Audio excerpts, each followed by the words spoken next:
In a busy American city, there lived a young man named Daniel Carter.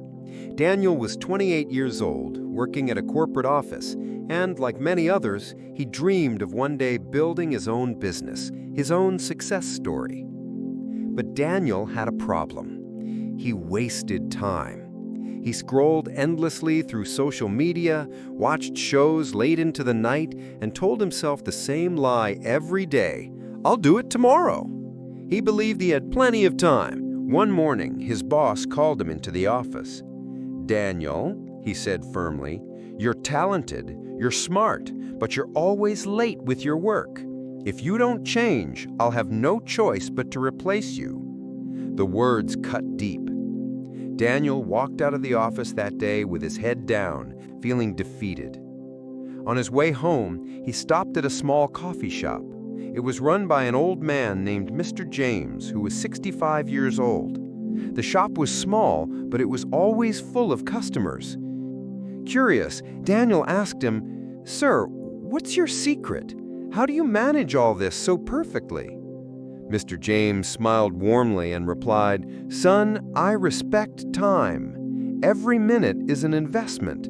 I don't waste it, I use it. That's why this shop has stood strong for 30 years. Then he leaned in, looked Daniel in the eyes, and said words that would change Daniel's life forever. "If you don't respect your own time, no one else will." That night, Daniel couldn't sleep. Those words echoed in his mind. He realized the truth. He had been trading his dreams for distractions. He had been wasting the most precious currency he would ever own: time. So Daniel made a rule for himself. He would wake up at 5 a.m. He would spend the first hour reading and planning.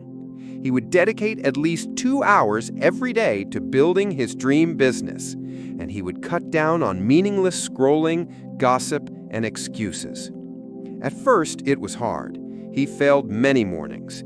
He fell back into his old habits. But every time he wanted to give up, he remembered Mr. James's words: "If you don't respect your own time, no one else will."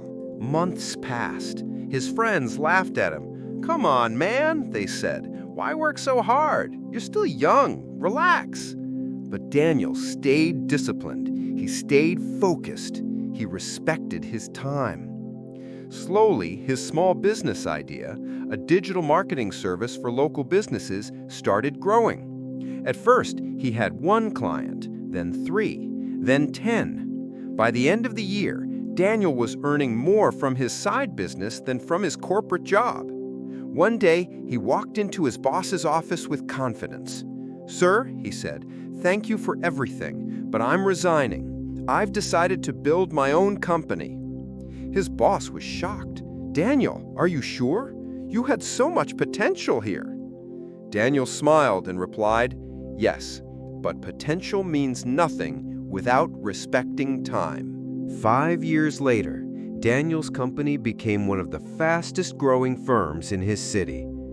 He even started a scholarship fund for young entrepreneurs, teaching them the same lesson he once learned in that little coffee shop. He would stand on stage and tell them, "Your life changes the moment you respect your time, because time wasted is life wasted."